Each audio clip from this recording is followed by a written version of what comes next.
ప్రభుత్వం తీసుకొని వచ్చిన భూ హక్కు చట్టాన్ని రద్దు చేయాలని డిమాండ్ చేస్తూ రైతు సంఘం ఆధ్వర్యంలో కడప ఆర్టీఓ కార్యాలయం ఎదురుగా భోగిమంటల్లో జీవో కాపీలను దహనం చేశారు. అనంతరం రాష్ట్ర ప్రభుత్వం తీసుకొని వచ్చిన భూ హక్కు చట్టాన్ని రద్దు చేయాలని నినాదాలు చేశారు. అధికార పార్టీ భూములను ఆక్రమించి సొమ్ము చేసుకున్నందుకే ఏకకాలంలో సీఎం జగన్ 3 చట్టాలను తెచ్చారని సిపిఐ జిల్లా కార్యదర్శి గాలిచంద్ర అన్నారు. సీఎం జగన్ సర్కార్ తెచ్చిన భూ హక్కు చట్టాలతో ప్రభుత్వ వ్యక్తిగత ఆస్తులను రక్షణ ఉండదని పేర్కొన్నారు.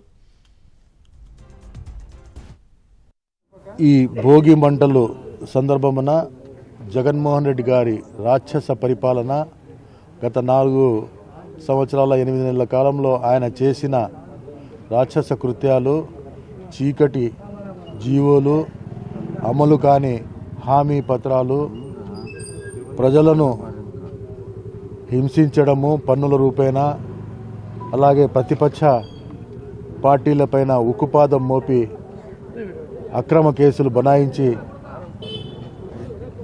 సాక్షాత్తు మాజీ ముఖ్యమంత్రి వర్యులు 14 సంవత్సరాలు ఈ రాష్ట్రాన్ని పరిపాలించిన చంద్రబాబు నాయుడు గారిని అక్రమ కేసులో ఇరికించి 53 రోజులు ఆయన్ను రాజమండ్రి జైల్లో పెట్టి పైశాచిక ఆనందం పొందిన జగన్మోహన్ రెడ్డి గారి పరిపాలనను శమరగీతం పాడాలని చెప్పి ఈ భోగి మంటల్లో ఈ వైసీపీ యొక్క